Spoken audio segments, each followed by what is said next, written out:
Samantala, sinisikap ng pamahalaan na mapatatag ang pamamahagi ng relief goods ngayong linggo para masimulan na ang rehabilitasyon sa Eastern Visayas. Nag-uulat si Waywaya Makalma mula sa NDRMC Live.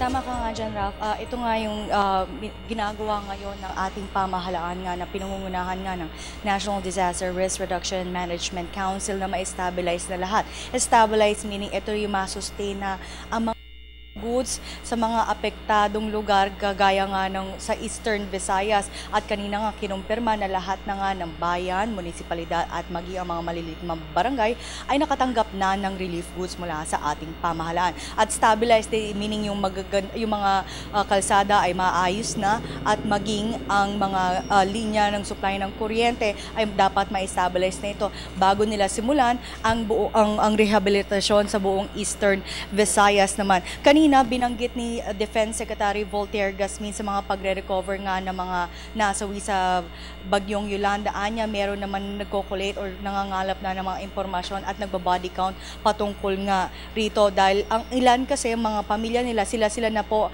mismo naglilibing sa kanilang mga kamag-anak na nasawi. Ayon nga kay Gasmin, may go signal ito mula sa lokal na pamahalaan. Patungkol naman sa seguridad, meron po tayong sapat na tropa na militar at maging sa Philippine National Police na umaabot nga sa mahigit sa 2,000. Sa ngayon ay wala pang nakukuha mula sa ground commander doon sa Tacloban or sa Eastern Visayas na rin kung kailangan pa ng karagdagan. So far wala pa pong hinihiling. At pinabulaanan nagbigay naman ng pahayag si Secretary Gasmin sa mga national reports sa mga hindi daw nila nagagampanan ng kanilang trabaho. Gayunpaman, nadidismaya siya sa mga ulat na kanilang natatanggap dahil hindi naman nila nakikita ang tunay nga na nangyayari sitwasyon nga on the ground, particular nga sa Tacloban at maging sa mga kalapit nga na syudad doon sa Tacloban City. Narito po ang ilang bahagi ng aming interview with Secretary Gasmin. Pero may nakahanda naman po ng pera sa kanya. Yes. Hindi sir, enough na yung sundalo nandun, sir? Ano? Enough na sir yung sundalo, diniploy sir? Hindi pa nga sila humihingi ng additional forces, so that means na-address nila.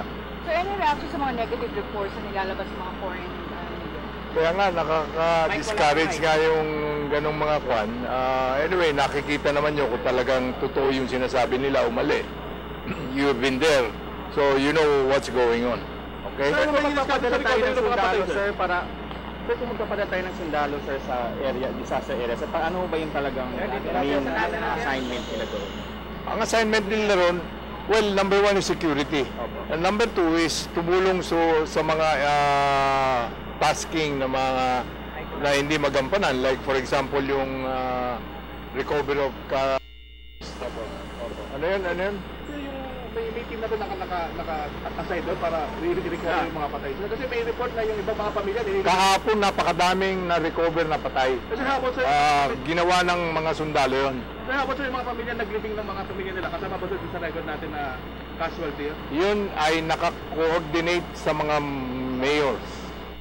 Ralph, kanina kinumpirma ni Undersecretary Eduardo Del Rosario na merong 4,000 family tents para nga ipapamahagi nga sa mga nasalantangan ng Bagyong Yolanda upang maging temporary shelter nila. At ngayon, kinumpirma nga niya na mga pangunahing balakid nila ay yung massive logistics na kanilang ginagampanan ngayon na kung saan kailangan din nila ng mga karagdagang assets sa iba't ibang foreign aids.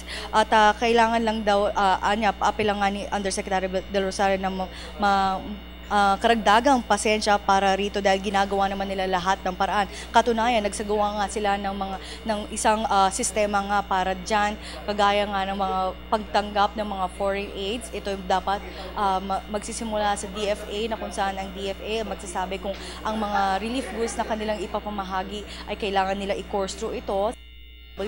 at kung papag medical supply naman ang bit-bit ng ating mga foreign aids ay itatalaga nila ito or ihahatid nila ito sa Department of Health. Kanina nga binanggit din naman ni DOTC Secretary June Abaya sa mga private shipping companies na i-waive nila ang mga fees para sa mga maghahatid nga ng mga relief goods at iba pa sa mga nasalanta ng Bagyong Yolanda. At kanina nga binanggit niya na maaari din gamitin ang Batangas Port dahil medyo nga ang Matnog Sorsogon Port ay medyo loaded na sa ngayon.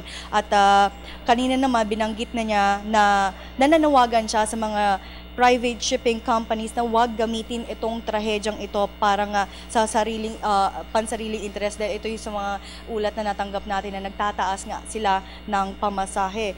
Gayunman, kanina meron tayo nakitang mga dumarating ng mga foreign aids katulad doon sa forces ng Japan naririto kanina at ilang sa mga Australian aids din naririto kanina. Ito siguro para makapag-course through sa kanila ng mga ayudang ibibigay nila, ihahatid nila sa ating mga nasalanta ng sa mga kababayan natin sa salanta ng bagyo. Gayunpaman kanina meron isang private citizen, actually isa siyang inventor na pangalan niya si Dinky Hementera, president ng Plantex Corporation Solution. Narito siya kanina, may bit-bit siyang 100% organic solution na kung saan maaari itong maglinis nga sa buong syudad ng Tacloban at maging sa ilang lalawigan na nasalantangan ng bagyo sa particular in Eastern Visayas na kung saan maaari niya mapatay ang mga mikrobyo, yung mga masasangsang naamoy ng ating mga residente dahil nga sa dami ng bilang mga namatay doon.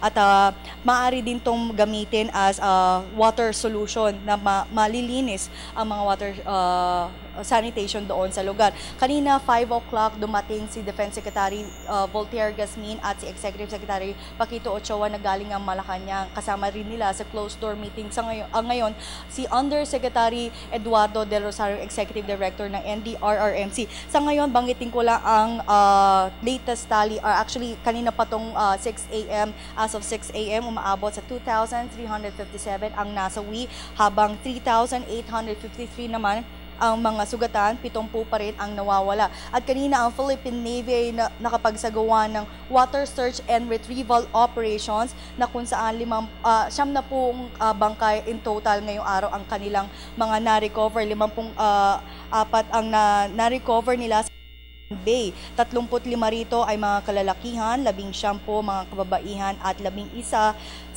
na mga bata. At another 36 bodies naman ang na-recover nila.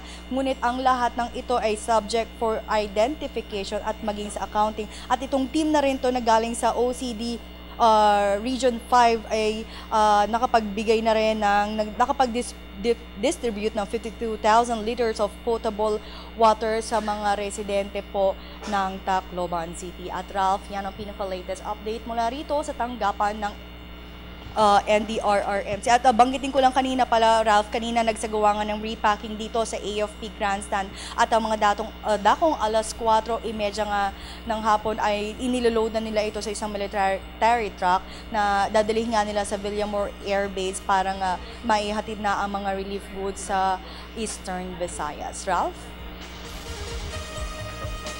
Okay, maraming salamat, Waywaya Makalma.